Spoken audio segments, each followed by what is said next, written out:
Hey folks, this is Joe Holton. I'm on guard duty in Syria. So it's about 1 o'clock in the morning and I'm sitting outside the little compound where we're holed up, and we're only about maybe 4 kilometers south of Syria, which had been under siege by the Turkish army and the FSA, which is the Free Syrian Army, the militias that are supported by Turkey. I'm being very quiet because I'm on guard duty and I'm keeping watch over the rest of my comrades while they sleep. We are staying in a fairly good-sized house that was abandoned by somebody who fled the fighting, undoubtedly.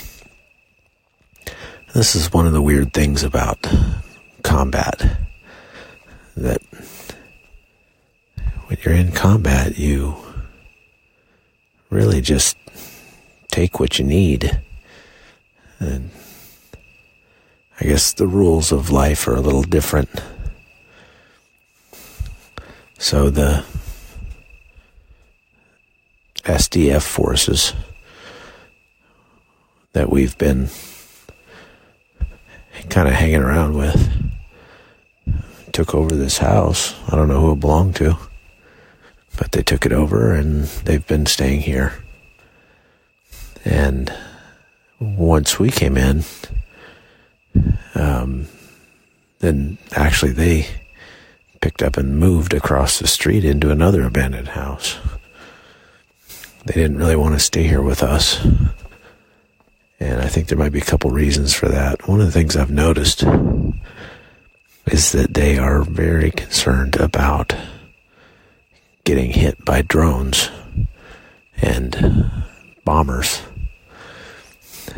We got a real clear picture about why that is earlier today when we drove up to the outskirts of Syria with a civilian convoy of about 100, some people call them activists, who went up, tried to get into Syria because there's apparently a bunch of wounded in that town that are trapped, can't get out.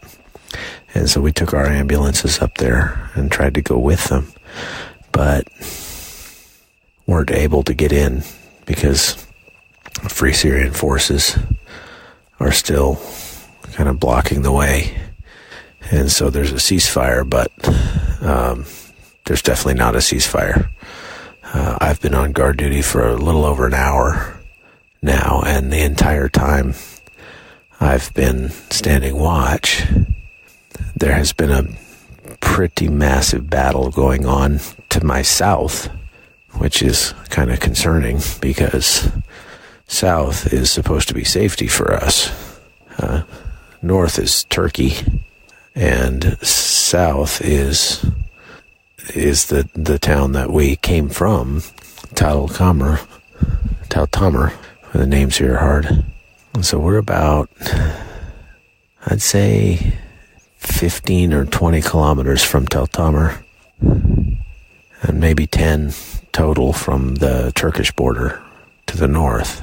But as I've been sitting on this rooftop watching all around with my night vision goggles, there's been just a constant stream of gunfire and explosions off in the distance. And pretty far away, I can't see much in the way of explosions or, any tracer rounds or anything like that. So it must be closer to Tal Tamr, where the fighting's happening, but it appears to be along the road that we came on to get here, and that's a little concerning because we got to go back that way at some point.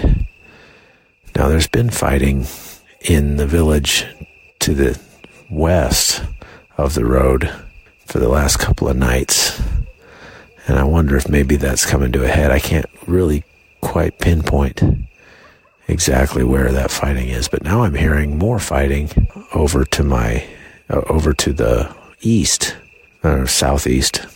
And again, it's far away, and I can't see it, but I can hear it. So much for the ceasefire. We're still in that 120-hour window where nobody's supposed to shoot at each other, but they are shooting each other a lot. They had some casualties yesterday. We were up here, though, and I didn't see any. Back to that civilian convoy. They drove up here yesterday, and we joined them. They drove up to the outskirts of Sarikani, and they found a house that had been hit with an airstrike, and there were a bunch of dead bodies inside. So as you know, according to Muslim tradition, they're supposed to be buried right away, and these ones had sort of been buried alive in the rubble of this house, but the people were pretty frantic to get them out, and so they started digging, men and women and young people digging with pieces of rebar and their bare hands, whatever they had, to try to get the bodies out. We assisted with that by digging and lending the use of our winch so we could winch some of the heavier pieces of concrete up off of some of the bodies. And they were able to extract, I think, 8 corpses from the rubble of that house. Now, I also saw them extract a machine gun with a belt of ammo. So it's pretty apparent that this was a military target. These were SDF soldiers in a house, a lot like the house that I'm in tonight. And so now I understand why the SDF are so concerned about drones, that they won't sleep indoors. They're sleeping out under the trees and trying not to spend a lot of time inside buildings. I can see why. I'm a little nervous to be inside a building at this point, because as I've been on watch out here, about every 20 or 30 minutes, I hear the buzzing of a drone go by up above me. And I know Turkey has armed drones. As a matter of fact, I can see one right now. Maybe. That might just be the clouds moving across. Yeah, I think maybe that's just the clouds moving. But there's kind of a weed eater sound to them. And you just hear them buzzing by. And they're obviously watching. So we're doing everything we can to not make our house look like a good target. We've got our vehicles parked underneath trees all around, kind of hidden from the air. And we're doing whatever we can to minimize our risk. We're not walking around with lights on outside after dark. Just leave the rest up to God, I guess. We're praying a lot, but it really gives you a sense of what these SDF fighters have had to face since the United States sort of withdrew their support. The SDF has never had to worry about threats from the sky before, because they've always had the USA to back them up. They've never gone up against an army like the Turks that have modern military equipment. And it's pretty scary knowing that a bomb could drop out of the sky at any moment and vaporize your house. That's kind of a heavy thought, for sure. There are a lot of people who have fled homes like this. And as I walked through the house tonight, I needed a spoon for my bowl of cereal. And that's, like I say, it's kind of one of the weird things about combat. You own the house. So we wandered through there and picked through the drawers in the kitchen till I found a spoon. And then noticed that there was pictures on the walls. There's children's shoes in their bedrooms, an Xbox controller of all things. In one sense, these houses are sort of primitive. They have outdoor privies, squatty potties, as they call them, which are no fun at all for a Westerner, I'll tell you. But they'll have interesting modern conveniences. They had one room that's air conditioned in this house. There's no electricity in this house right now, but there is running water, thank heaven. I certainly wouldn't drink it, but we can use it for washing. That's nice. But there's a pretty nice kitchen with, I noticed, a hookup for a dishwasher, so they're not completely primitive. One interesting feature of the house is that there are 2 stairways going up to the roof and a big, big terrace up on the roof. Very unfinished, still pieces of rebar sticking out, but there are 2 big platform beds up on the roof, and it's evident that in the summertime these people probably sleep up there to get up out of the heat and the bugs.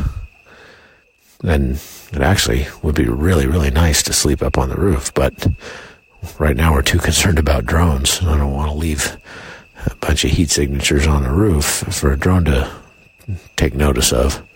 So we're undercover, sleeping, kind of spread out a little bit. Well, anyway, so it's not often I get to, or I have to pull guard duty. So I'm sitting here doing so. I'm listening to this gunfire in the background and realizing just how blessed we are in the United States that most of you probably have never had to pull guard duty with an AK-47 on a rooftop in northern Syria, listening to firefights off in the distance. But now you get to join me in doing so. And thank God that you live in a safe country. Thank God you live in a place where soldiers don't come into your abandoned house and steal your spoons. And just for the record, I didn't steal it. I washed it and put it back. That's all for today's podcast. I'll be sending video podcasts again soon as I get some bandwidth. It's just been there'd been far too little bandwidth to send any video. But that's all I've got for today. I appreciate all of you. Thanks for praying for us. This is Chuck Holton, out here.